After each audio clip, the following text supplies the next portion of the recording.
Hey Dabbles, I hope this video finds you doing well. So today I'm going to finish the bathroom series for the 2 bathrooms in the townhouse that I renovated, both in the master bathroom, which is what I'm standing in now, as well as the guest bedroom bathroom. Now, if you didn't watch my other video, I recommend going and watching that because what I ended up doing is updating the actual tubs in both bathrooms. I kind of talk about it there, about the strategy of what we decided to do, and we decided to keep both tubs in the bathroom. And in this bathroom, we just retiled to the ceiling so that it has an updated look. But they were like this dingy, yellowish, like beige color that was also really old and just, you know, it just looked very outdated. And with us going with these like lighter gray colors and tones, I thought it would be better for us to make it white. Now today I'm going to talk to you about how I updated the rest of the bathroom. Now, one of the things that I've kind of mentioned throughout the last couple of videos in this renovation for this townhouse is that unfortunately the floors were in really bad shape.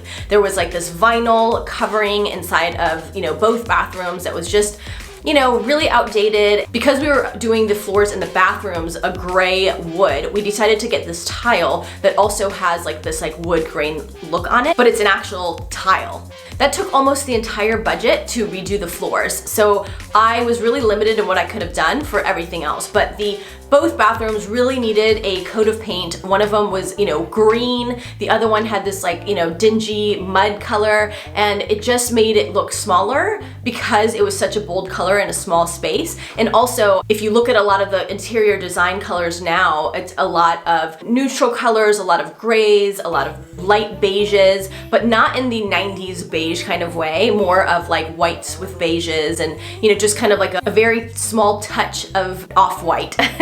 Or you'll see things with like elements of natural elements with, you know, modern elements, but still has like a very homey, very serene feeling, so that when you go to take a bath that you can just really enjoy it. And I love to do that. This tub is ginormous, and I love having my beachcityboutique.com soaps out, as I have displayed here and inside my tub. I wish you guys could smell the scent, because when you have multiple of out, and I think it depends on what flavors you get, it literally makes the space have like a hint of that smell. And then of course when you're bathing in it, it makes it feel like you're at a high-end spa. I just love it. So one of the things that I decided to do was, of course, paint the walls. So that was the first step. Of course, that's something that will refresh any space. I've talked about it in multiple videos, and it's fairly simple and fairly cheap to do. The other things that I had to do was I had these outdated cabinets. They were this, you know, older wood, like kind of like a dark cherry or, you know, mahogany type of wood. And while that was totally high end when the house was built, it has, you know, obviously become really outdated. And we did have a conversation initially about potentially putting in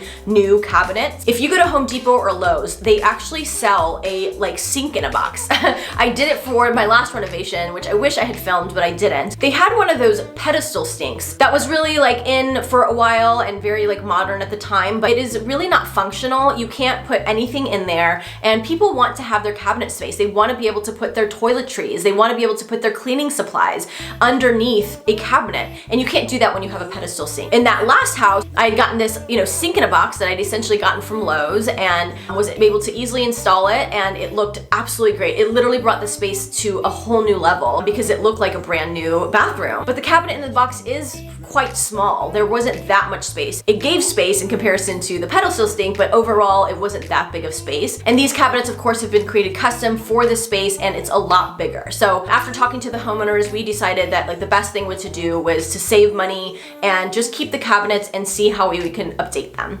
So of course, just like the walls, putting a coat of paint makes a huge difference. What I ended up doing is going and taking one of the tiles from the floor and going to Lowe's and Home Depot and going through all the little paint samples and putting it against the tile to kind of see something that was within the same range but not exact match. I didn't want it to be too much of a contrast, but I also didn't want it to match perfectly. Now, when I was looking online on how to paint cabinets so that it doesn't look like it's like, you know, sometimes you buy like old antique furniture that's been painted and it's just very like, it looks painted, which was kind of like in for a while, but I don't think it is anymore. And I had read online that you can get a foam roller and use that, and it gives that same kind of texture as if you were to buy actual cabinets that have been professionally painted with a spray gun. So I used a foam roller, and I also knew that the hardware, that's these little circular knobs, and you know, there were some designer knobs that were put in for another project previously, it was still outdated in comparison to the modern gray space that we were creating. And so I went online and I decided to get new hardware as well, which made a big difference. Now, one point about the hardware is that the hole was already created in the cabinet. So when I went to go paint, what I first did was went and bought wood filler, I filled it in, I let it sit for a little bit, and then I sanded it down so that I could just create new holes.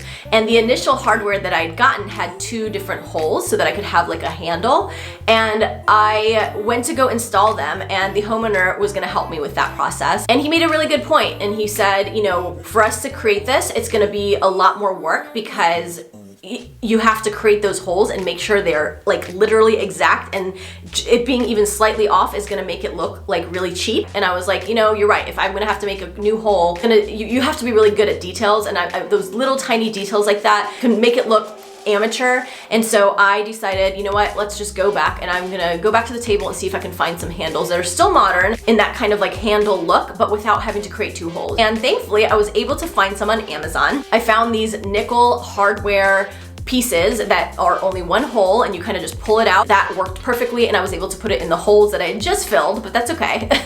And it did kind of help make it look nice. But essentially I ended up painting the cabinets, and that was and I'm really glad we ended up doing that, because it really, you know, again, the cabinets were already custom made for the space. They have so much space that as a homeowner, you always are looking for cabinets and closets. Like, you need that space because you could just throw things in there. So I knew that the homeowner that was gonna come into the space is gonna really want that, and I'm so glad that we decided to keep those cabinets. And then voila, it looked amazing. I loved the gray cabinets. But I was kind of still faced with what to do with the countertops, because I am updating again, white tub, gray floors, gray walls, gray cabinets. I can't just have this like ugly, old, outdated beige countertops, right? It just, those little tiny things that are not updated is what makes a space still look outdated. So you can do all this work and put all this money and time and energy into redoing a space, and if there's just one element that isn't updated, it just kind of, I don't want to say it completely ruins it, but it definitely just makes it stand out. It's like the age of the house is just bleh in your face. And so I wanted to do something with the countertops, but we didn't have the budget. And I went back and forth with the homeowners, and I was like, I really think you can't update everything and not do the countertops, but they were like, we just don't have the budget to do it. I did some research, and I actually found another Rustoleum product where I saw that people online were actually using appliance epoxy to update their countertops. And so I was like, okay, what could it hurt? So what I ended up doing was I decided to do it in the smaller bathroom first, because I was like, okay, if I end up having to use my own money to get a countertop, that is what I will do, because I want to try this out. If I do it in the master bathroom, of course it's gonna create a huge mess. I'll do it if it looks good, but if not, let me start in the smaller bathroom. And that is exactly what I did. Now, this Rustoleum Appliance Epoxy comes, I think, in different colors, but I have it in white, and it is a very strong chemical. And I highly recommend that when you do this process that you are not gonna use the bathroom for a little bit, because you have to allow it to dry. If you do not allow it to dry, you can get things on it. It's gonna look scrappy. It's almost like not letting paint dry and then like start using it and like getting water on it and getting debris and dust and all that kind of stuff on it. You don't want that to happen. There was 2 versions of this appliance epoxy. There was a roll-on kind, and then there was a spray-on kind.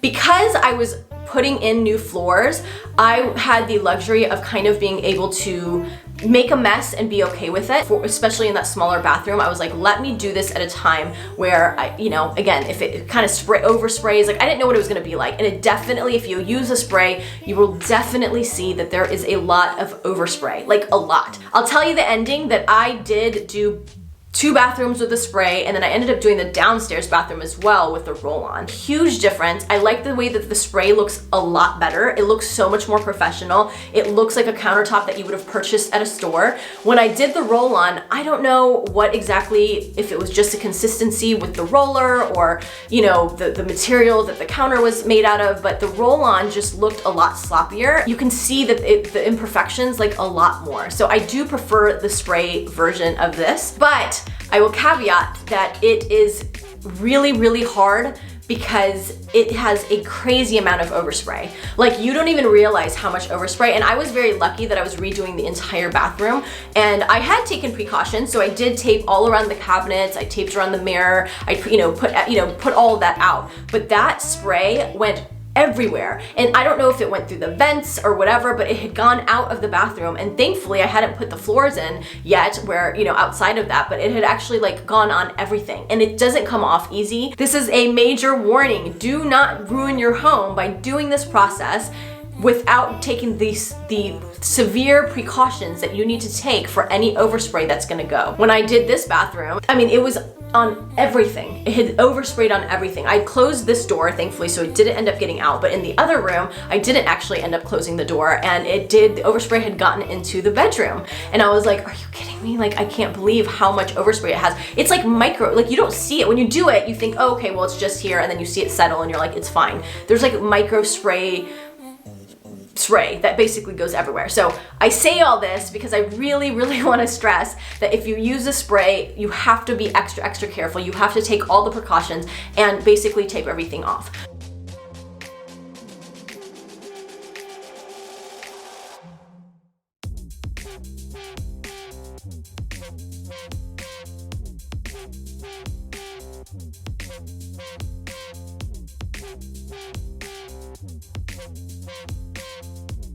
So I ended up spraying it. Again, I think that was my version that I liked better because it kind of looked a lot more professional. And you definitely need to leave it for multiple days for it to dry properly. I think that people said it was only like 24 hours. I usually have to leave it for like 48 to, I left it for 3 or 4 days because I just wanted to be extra safe. I didn't want to have, it look sloppy. And so I ended up leaving it for several days. Now you want to know, was it a good idea? Yes. I think personally, for me, it is perfect because I wanted the space to be cohesive. I wanted it to all look new, and I think it looks fantastic the way that it is. With all the gray and the white in the bathroom, I think it makes the entire space look updated and refreshed and brand new. So I am happy that I did it. Some caveats though, is that it is a temporary fix. It's something that will get dirty again. So I actually was staying in the house while I was renovating, and I ended up, I dye my hair. I've got a lot of grays. And so I dye my hair, and I noticed that it very easily got on there and I was not able to get it off. So I actually had to respray to cover it up. Really nice option though. It was really nice to be able to do that. But again, then it's like such a pain in the butt because I had to take all my stuff off of the counter. I had to, let it spray. I had to close the door because obviously there's all that overspray, and then I had to let it dry for 3 more days. I had this product that was like in a gold case, and I've had it sitting in the corner of the countertop, and it leaked and it got on the counter. And again, I can't get any of that color off without having to completely respray it. So it has its negative traits about doing this process, but I think this is for the people who just want the space to look really updated, for the people who want to, do something new, but they don't have the budgets. It's a very, very scrappy DIY way to update your space and have it be cohesive with the rest of your space without having to get completely new countertops. I think that this will last for several years. It probably could last a lifetime if you just keep updating it. I think that overall it does a really good job, and I would recommend doing it. But again, I think for me, the 2 countertops in the bathrooms upstairs that I did with the spray just turned out a lot nicer. The one that I did in the downstairs bathroom, just, again, the roll on, you can see that like there's streaks of if you painted and you kind of saw the streaks, it's like that, and it's kind of clunky. So I wasn't a huge fan of that. But overall, this is a great way to update your space. I was able to do the tubs for $25. I think the paint for both bathrooms was like $35.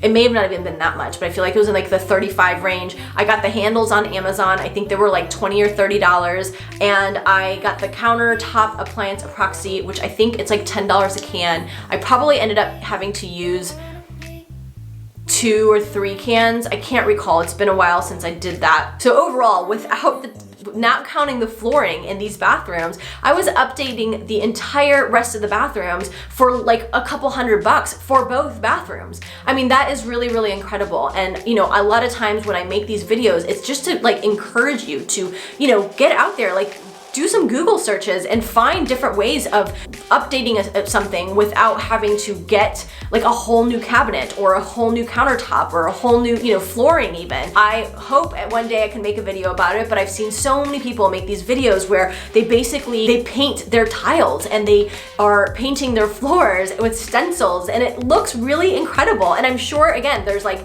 things that aren't good about it, but personally, something that looks like it's like from 1930 versus something that like at least looks modern and a little bit cheap DIY. I feel like the thing that is like more DIY is more artisan and charming and just cute, and it's like modern, and it gives you a little bit of your own profile and character that you can kind of build into your spaces. So anyways, Dabbles, I hope this helped you a little bit to give you some inspiration on different things that you can do when you are DIYing your home. And next I'm going to show you the things that we did downstairs, and I'm so excited to share that with you as well. So please, if you haven't subscribed, make sure to subscribe. If you haven't watched my other videos, I have videos about repainting things. I have the video about the Rustoleum tub and tile, the tubs. I have videos on, you know, different crafts and different things that you can do. So please subscribe. I would love for you to follow my journey as I have updated this space by little and sharing all my little tips and tricks with you. Thank you so much. Bye-bye, guys.